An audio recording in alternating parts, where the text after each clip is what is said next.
Meron tayong kasabihan, sa nilayo-layo ng biyahe, sa epic fail din matutuloy. Paano ba naman yung liliguan namin? Nagkulay tsokolate yung tubig. Kaya ayun, nagpiknik na lang kami. Awit, ang saklap. At ayun nga mga boy. Bali nga pala kakarating lang namin galing Pangasinan. Pansin nyo ba na bago yung voiceover ko? Joke lang. Siyempre alis sa mga person. We're going to Alagaw Falls. Because you know, we miss Gala-Gala these days. At dahil 1 month din kami dinawi ng Bulacan. Siyempre, yung single na motor yung gagamitin. Kakamiss din mag-drive ng single na motor. Lalo kung may gusto kang puntahan. At dahil 1 month nga at di namin namalayan na flat yung gulong, ay dumaan kami sa gas station para hanginan yung parehas na gulong. Pagkapahangin nga, sumibat na kami. Bye-bye! See you mamaya! At habang nasa daan, uminto muna kami sa Baga Burger. Kasi matagal na kami din nakakain ng gantong burger. Wala kasing Baga Burger sa Pangasinan eh. At pagka-serve, kinain na namin. Sarap lang. Visit naman eto, pati ako na nagbo-voice over, nagugutom din. Tigil-tigil mo magpatakam. Ako rin. Pagkatapos namin kumain dumaan kami dito sa may Patubig. Ang lusot nga Bustos sa may Talampas. Sinadya namin dumaan din ang gusto namin makita yung scenic view din. Nakakamiss dyan sa dinadaan na may mapuno. Saka malamig. Yung tipong mainit lalo sobrang lamig gawa ng hangin. Saka ng puno. Ano nangyayari sa voiceover ko? Nagkakatono. Balik sa dating voiceover ko. Nadaanan natin yung clock tower din sa may Bustos.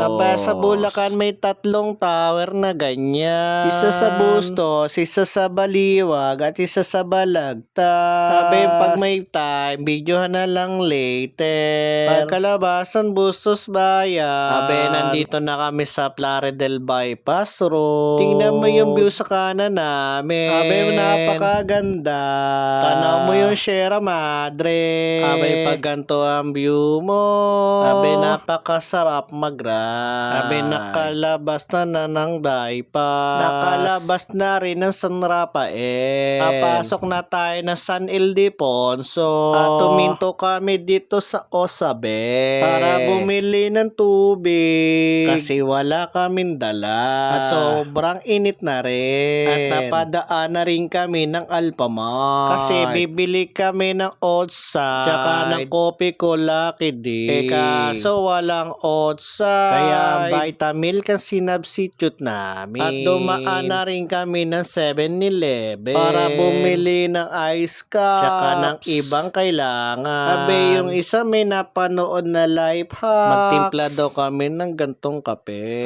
Yung isa nagmekos-mekos na siya. Di ko alam kung uubra. Ayan na nga, pinaghati na yung vitamin. Tsaka nilagay niya yung Lucky Day. After nga, nilagay nga yung kape na nakasticks. Tsaka nilagay niya sa tumbler. Wait, may natapos. Sayang tuloy yung natapos. Pagkatapos ngayon, lumarga na kami. Lang yan, napakaganda talaga ng view. Lakas ng maka-probinsya vibes, hindi nadaanan namin. Tama ba naman? Bukid at bundok ang makikita mo. At rin na nga, fast forward na tayo. Andini na kami sa Alagaw Falls. Pero sa kasamaang pala, kulay putik yung tubig. Aroy hindi makakaligo. Isang buwan kami din nakauwi ng Bulacan. Tas ganto yung dadat na.